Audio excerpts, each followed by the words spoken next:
In October 1995, Baldwin allegedly assaulted a photographer for videotaping his wife, Kim Basinger, and their 3-day-old daughter.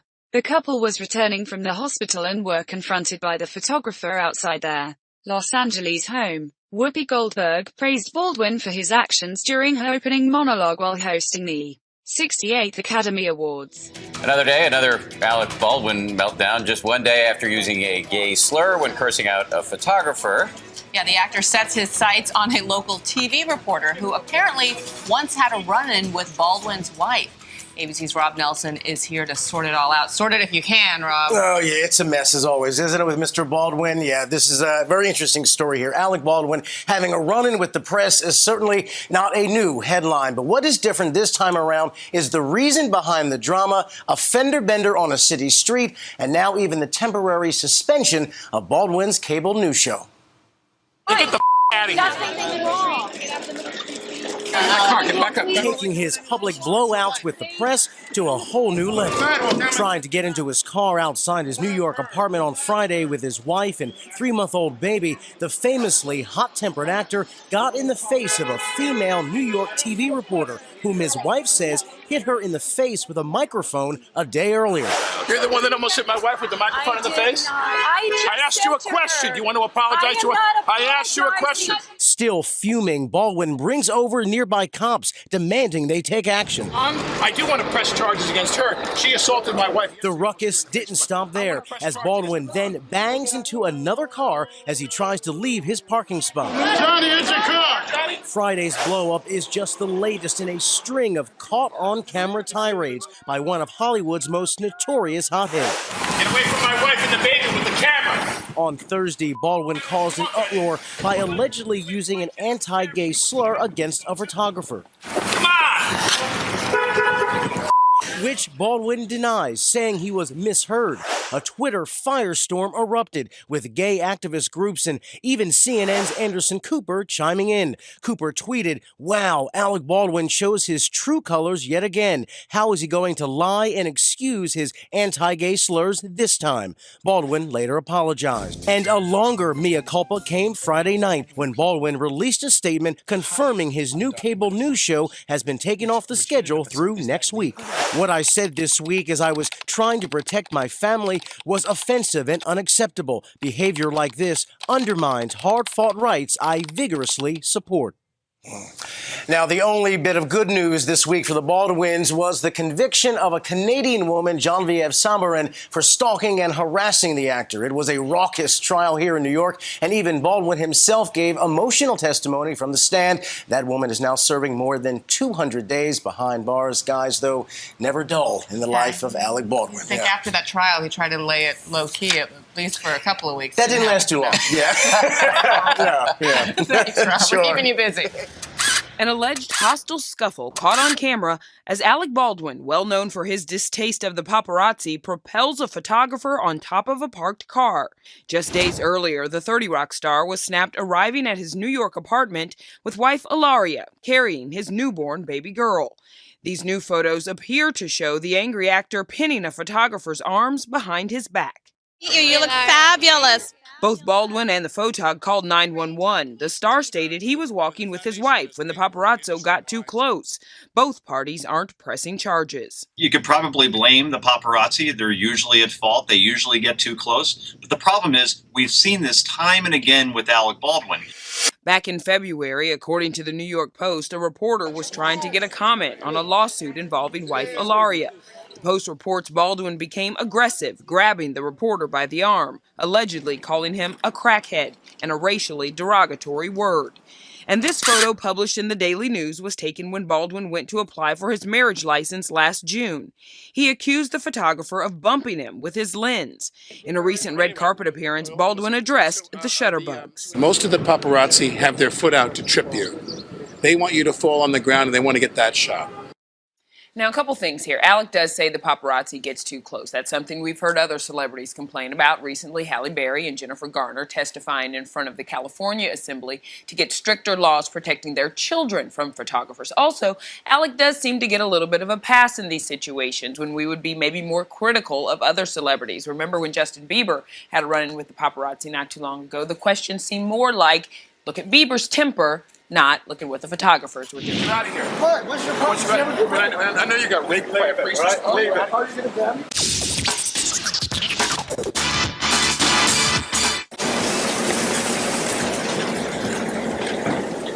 Guys, if there's anything about the wedding's going to be.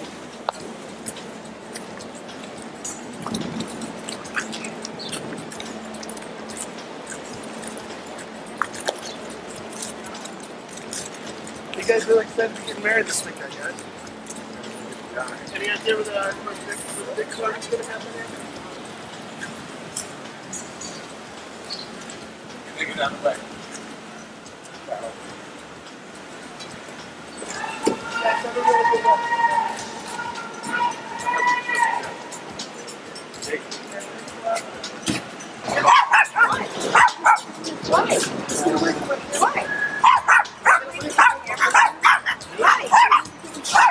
This guy. But you're in front of my building. I want you out of here. What? What's your problem? I know you got raped by a priest. Leave it. How are you going to grab me? Leave it. How are you going to grab me? Leave it. How are you going to grab me? All right. Wait. That's cool. Yeah. Just leave him alone, right? He's going to go. It's my neighbor. You're breaking my arm. He's going to go. Just Bro, stop. All we're doing is taking your picture. I want you to shut the up. I want you to shut the up.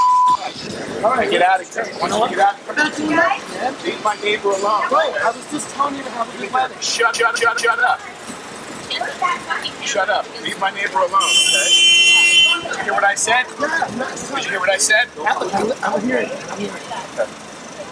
Little girl. Thanks a lot, Alex. You can have life, you guys. Guys, whatever. We're just here doing our thing, man.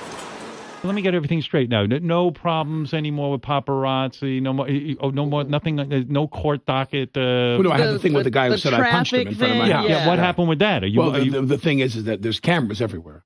So I guess to be glib about it, unfortunately for him, there were cameras everywhere that show that nobody punched anybody. Right. Thank God. So that's why my case was dismissed to harassment or knocked down to harassment. I see. They said I pushed him. Now, my problem was that when he aggressively takes this parking space from me, which is, that's not the end of the world. I thought he was going to get close to hitting my wife and my son. You felt threatened? No. I just felt that what he did was impolite, bordering on dangerous, because he didn't walk up to me and say, "Excuse me, I've been waiting here. I'd like to take this space." Nothing. He just went zit, really fast and really aggressive. And my wife and my son were standing there on the curb, too, with somebody. My neighbor said, "Would you like my spot?" Now, I've got every fucking numbnuts asshole in the world writing to me online going, you don't have a garage. You don't have a parking garage. I got to tell you, I almost picked up the phone and called you. I have a parking garage down the block, actually. Alec, you're a wealthy man. No, but Get yourself a driver. I have a driver. Oh, you do? I do, yeah. That's what I'm saying. My wife uses that car. I mean, my wife takes that car. You should never have that again, because I took my car and was pulling my car in there to load my car to go to Long Island. Does the judge force you to go like anger management and all this kind of stuff? Yeah. Does any of that work? I mean, it seems to me, it does? Well, but what's funny is you go to anger management? You go to anger management classes. That would make me angry. When I was, right, well, it's funny, but you're on to something there. Right. But when you go to anger management, you realize you're not that angry. Right. You're there with other people in the class. You're there with other people in the class. What have they done? And exactly. They're like, I asked the guy, I don't want chopsticks, I want a fork. And he put the chopsticks in the bag. So I get to my office, I open it up, and there's chopsticks in there. So I go back, I'm like, what the fuck did I say to you? And everybody's going nuts. And you're like, hey, dude, calm down. And I'm sitting there going, hey, man, chopsticks can be a lot of fun. For countless generations of Asians have used chopsticks. I'm a fucking American. We invented a fork. Hey, Alec Baldwin, why don't you shut up? Karma never sleeps. We're getting brand new information and a tragic mistake rocking Hollywood. Alec Baldwin accidentally shooting dead cinematographer Helena Hutchins and wounding the director. after firing off a shot from a prop gun on the set of his movie in New Mexico. The actor's seen crying right after the incident, with witnesses saying Baldwin was asking people around him why he was handed a hot gun. Everybody now wondering how this could have happened. A prop masters union reportedly saying there was a live round in the gun Baldwin fired. And the LA Times reporting the prop gun misfired just days before the accident. And the camera crew had previously walked off the set over unsafe working conditions. The actor tweeting out a statement saying there are no words to convey his shock and sadness regarding the tragic accident, and that his heart is broken for the family of Hutchins. Baldwin was questioned by police and released without any charges being filed, and the Santa Fe Sheriff's Office says the investigation remains open and active and witnesses are being interviewed. Greg, this is a crazy story. Obviously, a lot of protocols were not followed to have something like this happen. There's going to be a huge investigation and potential mammoth insurance payout afterwards. Yeah, I mean, he's not just the actor in this. He's the producer, so he's got a lot on the line here. Right now, I'm going through good Greg, bad Greg. Take your time. Yes. What does good Greg say? I've never heard of good Greg. Good Greg says, and good Greg feels this, that I feel absolutely awful for the victim's family. I feel absolutely awful for Alec Baldwin. I can't imagine how horrible he must feel in that situation for that to happen. It's got to be like nothing. He'll be known for this for the rest of his life. It's horrifying. But then bad Greg says, if any one of us had accidentally shot and killed someone or a police officer, he would be all over it. He would show no such compassion, and we know that as a gun control activist that he's done that to police officers online. He would destroy us. So that's bad Greg. So good Greg is going to say, okay, this is about training. This is about violating the golden rules of handling guns. You know, one, you always point it in the safe direction. And number two, your finger's always off the trigger. And this all goes even in movies. And you always keep the gun unloaded until you use it. And treat all guns as though they are loaded. That's what I learned from my NRA training from Mark Centrillo, my trainer. I learned those things. And as a neurotic, I am a very, very good gun owner. So what might have caused this? Carelessness and probably comfort, in the sense that you're in this land of make-believe, so you forget the protocols. It's a really interesting hypocrisy in Hollywood. There's a lack of respect for guns by the characters that the actors are playing, right? There's never any recoil. They're always pointing the gun like this. This is not a realistic gun practices. So the hypocrisy is people in movies propagate unsafe gun practices while condemning the NRA, which pushes safe gun practices. So you have the evil prison of two ideas. You're either pro-gun control or you're evil. And that prevents you from benefiting from your adversary's training. Training from your sworn enemy, the NRA, would have prevented this. If you had actual NRA training, this would not have happened. But I doubt Alec Baldwin had any NRA training. Having said that, I feel awful about it. What does good Kennedy and bad Kennedy have to say about this? I share Greg's remorse for this. I feel really bad for that woman's family because, you know, she's going to work. She's a real badass, a woman in a very male-dominated profession, director of photography, with a son and a husband. You think, you know, it's going to be safe. You're going on location.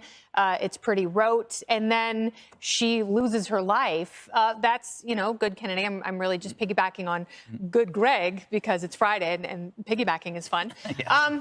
But bad Kennedy asks, who killed this woman? Did the gun kill this woman, or did Alec Baldwin kill this woman? And I think that ultimately will be the question when the lawsuits are filed. Who is responsible here? And it's very interesting. I know Degan can speak to this in greater detail, but I think this is going to be part of a huge union fight because the unions are going to say, if you had more union involvement, this would be safer. Unions make everything better.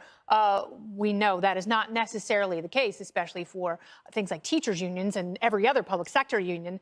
But I think that is going to be the thrust of a massive fight aside from the questions that are directly asked of this case? Yeah, they're going to have to find out, were well-trained, well-organized union members responsible for handling this weapon appropriately? And then did they leave, or were they fired? Did they walk off the set because of this brouhaha over cost cutting? And with all of this stuff not there, did a mistake happen?